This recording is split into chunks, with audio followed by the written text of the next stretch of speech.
What is happening, everybody? All right, so this is a viewer requested video. Ahmad, this video is for you, my friend. And Ahmad was asking, what are some things to look for when you're buying a used Mopar? There are some tips, tricks. What's to look out for? Well, first of all, any of the LX platform cars, the minute you buy it, take it to get a four-wheel alignment. Can't stress that enough. A lot of times these cars are turned in road hard and the alignment will suffer for it. You'll start to notice uneven tire wear, things like that. The car is going to pull a little bit. It's going to need a four-wheel alignment, especially if it's been lowered. I cannot tell you how many times I've seen these cars that have had lowering springs installed on them without a four-wheel alignment. That's not good. So first thing out of the gate, get that knocked out. Now, what about any other vehicle-specific issues? Well, aside from the normal, give it a good once-over for typical wear and tear, the boots for the half shafts, brakes, rotors, things like that, those are going to be pretty typical for any used car that you're looking at. Just pay a little bit closer attention when you're looking at the Mopars, especially when it comes to the brakes. The rotors can have a tendency, especially with the stock pads, to start to wear down fairly quickly. You notice that real pronounced lip on the edge of the rotor. Doesn't necessarily mean the rotor is bad, but it is something to consider, and you may want to budget a set of rotors and of course brake pads in the process of your purchase. But that's really about it, just in terms of normal chassis things to look out for. Aside from that, they're fairly robust.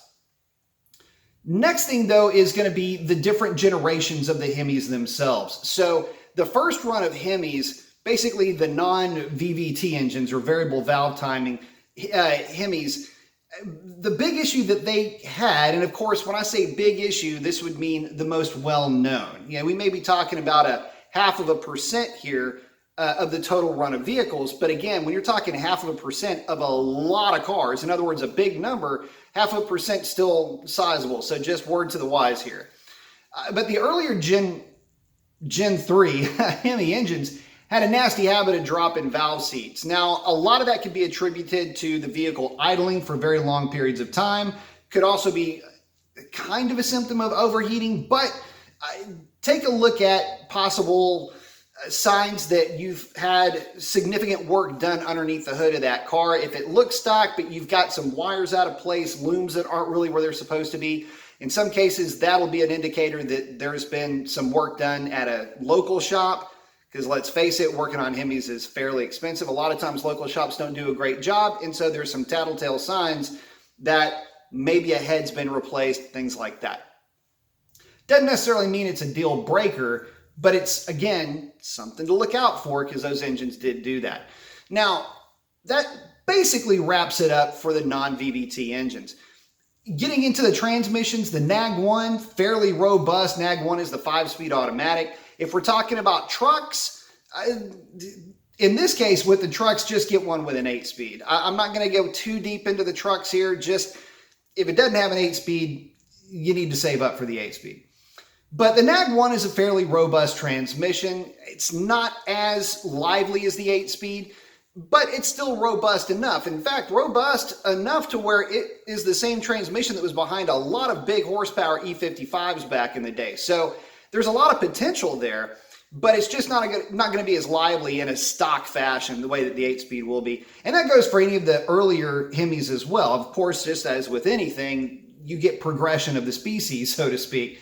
And in this case, really in 2011, 2012, when the 6.4 was released, that superseded the 6.1, and as good as the 6.1 liter is, 6.4 stock for stock will pretty much walk all over it. A lot of that has to do with that transmission. So NAG1, robust transmission. The engines are good, but if you're going to get anything with the NAG1, save up and get an SRT8 version of whatever you're looking for. So that's my advice with those earlier Gen 3s. Now, what about after, say, 2011, 2012, you start seeing that 8-speed automatic get introduced, and the VVT engines start getting introduced at that point. At about that point, some of these engines started to develop the Hemi tick. Now, what is the Hemi tick? Well, there's actually two Hemi ticks involved here. The first one is an exhaust manifold leak. And what that is from the manifold bolts, the exhaust manifold bolts backing out or falling out altogether for that matter. What happens is that seal starts to fail, and especially when the engine is cold, that seal widens out. When the engine warms up and everything swells up, that manifold typically seals tight to the block, and that's why the tick only lasts for a couple of seconds. You fire it up, you hear that tick, tick, tick, tick, tick real quickly, and then it goes away. You got yourself a Hemi tick. Now, it's not a catastrophic failure, but it is certainly something that needs to be remedied, no doubt about that. But the other Hemi tick is going to be a failing lifter. Now, this is something that you definitely need to keep an eye on. So the symptoms of a failing lifter are when you start the vehicle up, you'll hear a tick. If you apply a little bit of throttle and the tick goes away, but then when you take your foot off the throttle and return to idle, that's kind of a sure tattletale that you've got a failing lifter. Another sometimes associated symptom of this is you might catch a little bit of a chirp along with that tick. If you've got both of those symptoms, you've got a failing lifter, and that needs to be remedied immediately. So those are the things to look out for there. Again, Hemi tick on the exhaust side, not that big of a deal.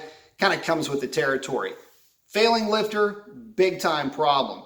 Now, aside from that, these cars are fairly robust. I don't really ever see anything typically failing on these things.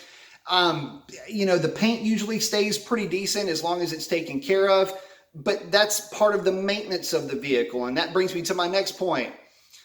Try to find a car that you have maintenance records on. Here in the States, a lot of folks don't really keep records of it, but the Carfax will tell you a lot about how that car was maintained. If they took the car to the dealership for service, or if they took it to like a local lube place that does report to Carfax. So the more background you have on the vehicle, the better. And this holds true for anything that you're buying, but especially with these Mopars, a lot of folks will say that they've been run hard and put up wet. But the reality with these cars is if you drive them hard and you maintain them with just as much vigor as you drive them with, then they'll last for a long, long time and not give you any headaches. But let's get into Hellcats now, because Hellcats have a little bit different things to look out for. First things first, when you're looking at the Hellcats, you got to understand one thing. The Hellcats are incredibly stout from the factory. But even with as built up as they are, you don't necessarily want to buy a modded Hellcat. Modified Hellcats, the problem is, and this goes for the 6.4 and the 5.7s too, but if you're going to buy a modded Mopar, you're going to need to know the history of that car. This is not a situation where you just want to find something on Craigslist and it's a heads cam intake 392. Yay! And you know you're going to be safe like you would be with an LS, more than likely. It doesn't really work that way. With Mopars, you need to make sure that that car had a tuner that was tuning it, that speaks fluent Mopar. And that could not be any more important than with the Hellcats. And one of the issues that you can run into with the Hellcats is a tune that is just overly aggressive. Not enough fuel, too much timing. And this is true of any modified performance vehicle, but with Mopars, it's even more so because they don't really take to timing the way that a wedge head would. Hemis act differently because, well, they're different. So without belaying the point of tuners and shops and things like that, just my advice here is know the history of the vehicle. More importantly, know the history of the mechanics and the tuners that were working on it. So what about mechanical issues with Hellcats? Well, in late 2015 and into 2016, there was a run of bad supercharger snout bearings. And that would be the bearing right about in that area right there. And the symptom of that is just, it sounds like there's a can of rocks getting drug around inside of the supercharger. Will typically be covered under warranty. If the car still is under warranty, of course they will cover it. If not, then it's not that big of a deal to fix. Most Mopar shops are aware of that problem and they'll easily be able to fix that for you. But aside from that, other issues that can pop up with Hellcats, intercooler pumps have been known to fail on occasion, although it's I say very rare. I mean, it's a known, I don't know, pressure point for those cars. But aside from that, there really aren't any major issues that I can think of. Really, aside from, has the car been on a drag strip? Things to look out for there. Look just the other side of, right here, right behind that rear tire. There's a cavity up in there, right there. Check back there. If there's a bunch of rubber caked on the back of that, chances are it's spent a lot of time at the drag strip. So half shafts might be in your future with that particular vehicle. But aside from that, Hellcats are incredibly stout. I've seen them go through unimaginable abuse and come out the other side smelling like a rose. Just keep an eye on those blower snout bearings. And that pretty much wraps it up.